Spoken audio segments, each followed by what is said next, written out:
Hi guys, welcome back to my channel.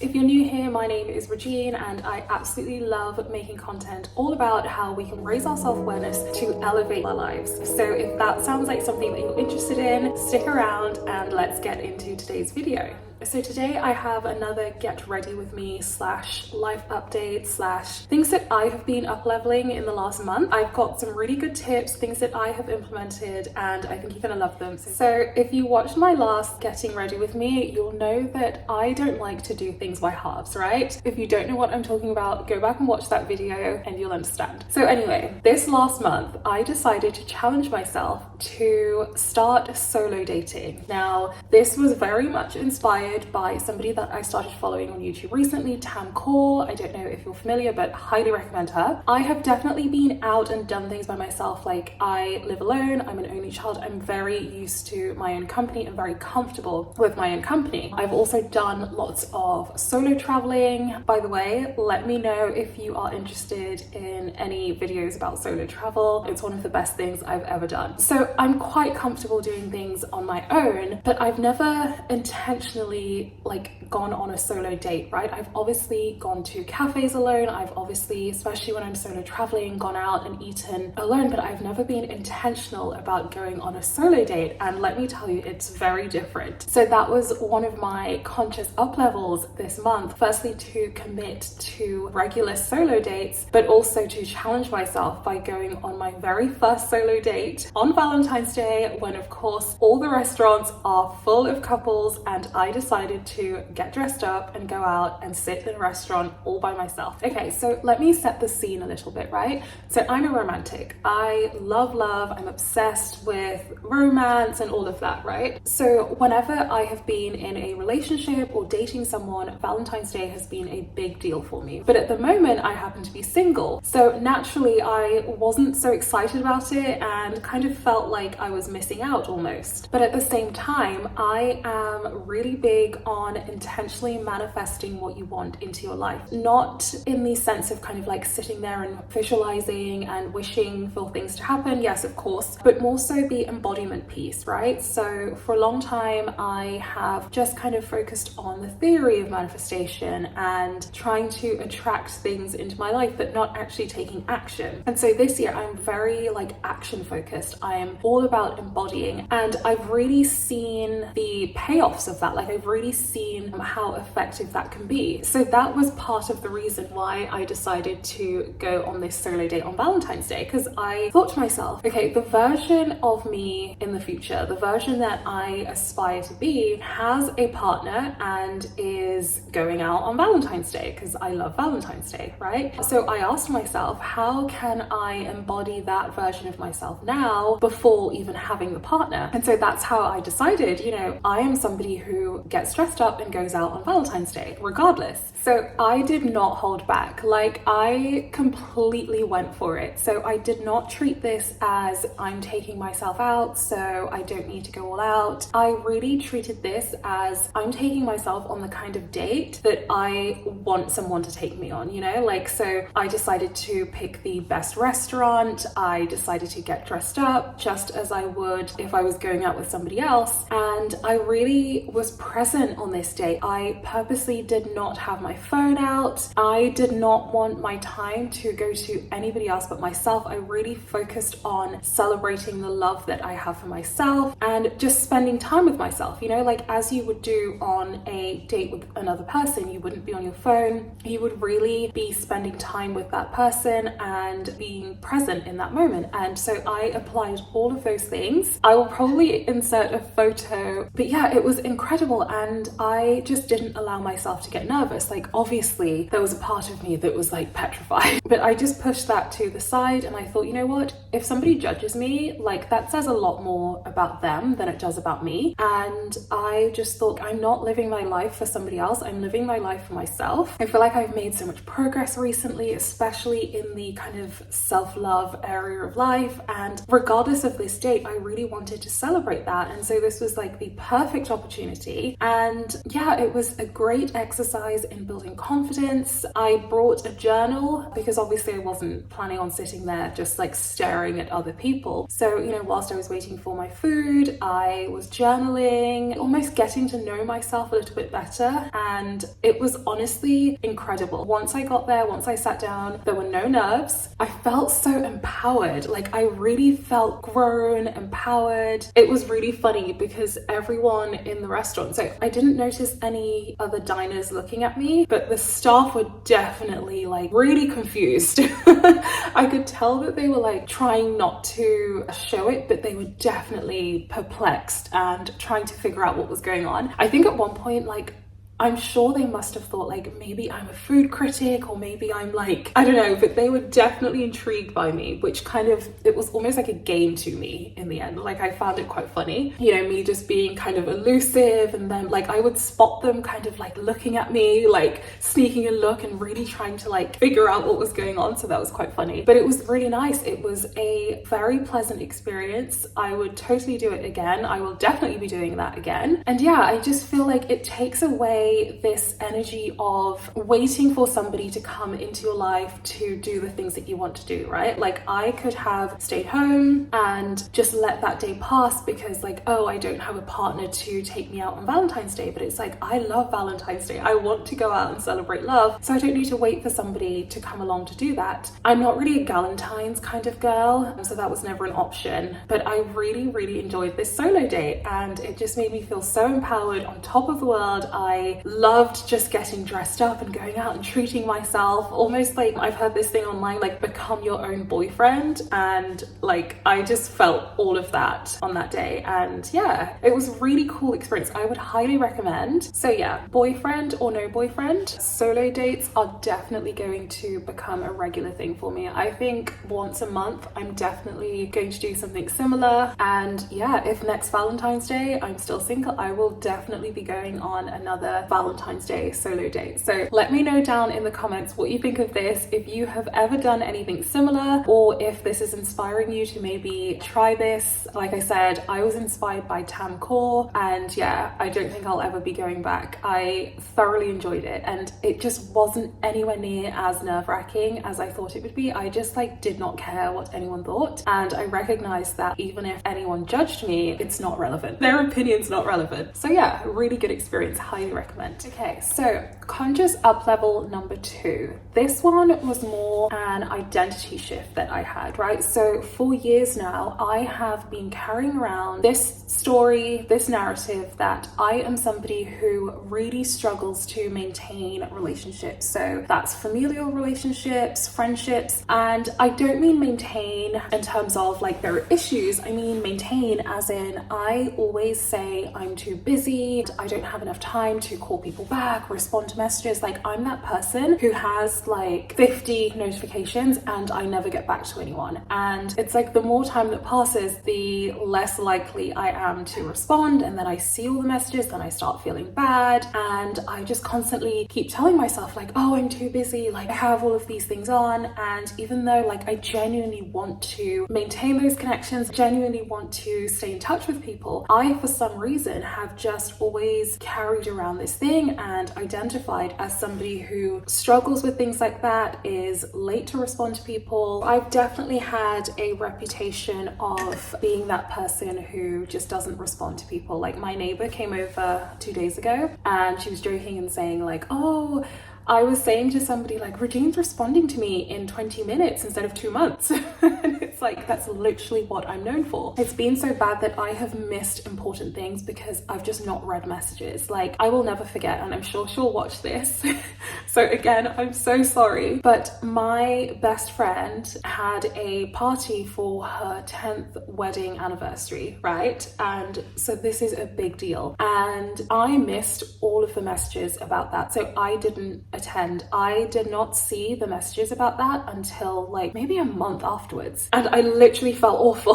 Like, I honestly felt awful. Other things, you know, most of my family live overseas, so it's really important for me to actually stay in touch with people, be on the phone, and it's just been something that has really hindered me. I've really felt like I don't have the close relationships that I would like, and it's not because of anyone else, it's because of me. Like, I always keep saying I don't have enough time to call this person. I'll receive messages and I won't look at them, or I won't respond for like weeks on end, and it's really become a problem because like I genuinely want to have these close connections, but I kept telling myself this story of I'm too busy, responding takes too long, I have other things to do, and blah blah blah blah. I would open messages and actually in my mind I would think, oh, this will take half an hour or 40 minutes to respond, and it's like, it's not true. It doesn't take that long. Like, it literally takes minutes. And I finally decided this month that enough was enough. I tried to kind of get to the root of why I've had that issue, and I really think it comes down to a lack mindset. I think I was always looking at the lack of time that I had and telling myself I didn't have enough time. I think I was also looking at just lack in my life as a whole. There are certain goals that I'm chasing, there are certain things that I want, and I think I was looking at the lack of those things and saying that any time that I had, I needed to devote that to my goals, to what I'm working on, and so there's no time left for anybody else, which is obviously not the way to be.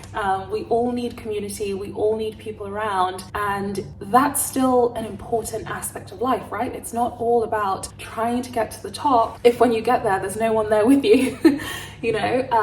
And yeah, community and family is really important to me. And even like sometimes when I go back to Jamaica, it's like I almost forget that I have such a big family because I don't keep in touch with them as much as I should. You know what I mean? When I'm in this lack mindset and I'm trying just to chase these goals and I think I'm not where I want to be, then I also tell myself that talking to other people and spending so much time doing that is draining, right? And I think it's because I'm in that lack of thinking I don't have all the things that I want, so then I'm putting so much energy into chasing these goals or trying to feel better about situations in my life that I'm not happy with, so all of my energy is going there, and then I feel completely depleted, and then I think I have nothing left for other people, right? So like one of my biggest excuses is I'm too exhausted, I'm too tired, I have way too much going on. And it's like, if I stop seeing the lack, then I don't need to focus so much on those goals that I'm chasing. I don't need to put so much effort into building up this like high vibe, because that takes a lot of energy for me sometimes, because, you know, I look at my life and I feel like I see lots of lack, and so it takes so much in me to raise my vibration. You know, I spend a lot of time meditating, I spend a lot of time journaling, I spend a lot of time doing all of these things, and then I feel depleted because all of my energy has gone to that. So then I feel like I have nothing left to give, right? Whereas if I stop seeing so much lack, then I don't need to pour so much into myself in order to lift my energy and to sort of embody a higher vibration. Like, I'm already seeing the good in life, and then I still have reserves left for other people. So yeah, this month I decided just to ditch that story, stop telling myself that I don't have enough time, and just to make time, because like I said, it's important, right? Like, it's one of the goals that I'm chasing and it is important. I've also started kind of like habit stacking, so sometimes when I'm driving now, I will call somebody at that time. And so yeah, this was a big shift that I made this month, and it's just made life more enjoyable. Like, I'm less in isolation, I'm spending more time with people, I'm just rebuilding connections and living life as my future self. Like I said, my future self has a strong community, my future self is in touch with family, sees them, all of these things. And so I'm no longer waiting to get to a point where I feel like I have all of my ducks in a row and then now it's time to work on that. It's like, no, I need to work on that at the same time, you know? So yeah, I'm very pleased that I have decided to completely ditch that identity. And of course it will take time, you know, I'm not perfect, but I just keep reinforcing noticing and reminding myself that if a text comes in, respond straight away. If I think of someone, call them, you know? And so that's what I'm doing now. Okay, so I kept saying future self in the last clip. I don't know why I was saying that, because I don't actually believe in future self, because I think that always keeps that version of you in the future. You never become that version. So I actually much prefer the term best self, like the best version of me. So just wanted to make that correction. Also, I think it's still important to have a balance with things like this, right? So even though I want to make time for other people, and yeah, I try to respond to messages in a timely manner and things like that, I think it's still a balance, right? It's still important to not be so available all the time, because I think at the moment, you know, if emails come, if phone calls, texts, blah, blah, blah, I'm not forcing myself to respond to every message, you know, like if I really don't feel like it, I'm not forcing myself to do that, but it's just that I'm letting go of the story that like I don't have time, and I'm letting go of the identity of like I'm somebody who never responds, or I'm somebody who takes 5 weeks to respond, you know? So there is still a balance, there is still a need to prioritize yourself and your own well-being, and not becoming so overwhelmed or so consumed, or being so open and available to everyone at every time. So I think there is a nice sweet spot where like if you're feeling good, if you're feeling open, respond straight away, and if you need some time alone, respond in a few hours or respond the next day, but not leaving it 2 weeks or 2 months as I was doing. Okay, so my last conscious up level that I made in the last month is all about giving myself grace. So as I've alluded to before, I have all of these big goals, there's loads of things that I'm aiming for, and I think I also said that I was in the habit of consuming lots of content, learning lots of things, but never actually implementing. So I've made note of that fault, and this year I really decided that I am going to be an action taker, I am going to implement everything, and it's been working really well. I've also now got systems for tracking my progress and tracking what I'm doing, and I think that's really important because you're more likely to maintain these habits when you're tracking them, right? So I've been doing that, but then I have now noticed that I was becoming almost too obsessed with my trackers and things, to a point where I was getting very stressed and almost having anxiety if it was coming to the end of the day and I hadn't ticked off all the things that I wanted to tick off, and I was doing things just for the sake of ticking things off of my list, right? And I kind of recognized that, and I was like, no, this is not the point of this. The point of this, like, you have all of these tasks. I've broken down my goals into all of these small actionable tasks, but the point of it is not the task. The point is to build the habit, to become the type of person who does these things and therefore eventually achieves the goal, right? So the point of it is to become the person. The point is to achieve the goal. It's not the menial task that you're doing. So there's no need to put so much importance on completing the task and creating anxiety just around completing this to-do list. So it's something that I was journaling about. As you know, I'm obsessed with journaling. And yeah, I realized that, okay, let's say I hadn't completed my to-do list, but actually I had spent that time wisely. Maybe I had done something else that was contributing to my goals, or was contributing to me embodying my best self, but because it wasn't on my to-do list for that day, it's like it didn't count, right? And then I felt like I had to play catch up and finish everything else that was on the list, which, like, it doesn't make sense. That would make sense if I spent the day on the sofa and I hadn't done my list, but it's like, no, I was doing constructive things, I was being productive, but this list was hanging over me and making me feel like a failure. So I'm really glad that I noticed that and stopped it in its tracks straight away. And yeah, I've just given myself grace and just keep reminding myself that it's all about embodying the version of myself that I want to be. So even if I get to the end of the day and I've ticked off 2 things off of my list, but I feel like I spent that day in the energy of my best self, or I really contributed to embodying my best self, like, that's still a win. And it's just not about the list. I've started to view this list, this tracker,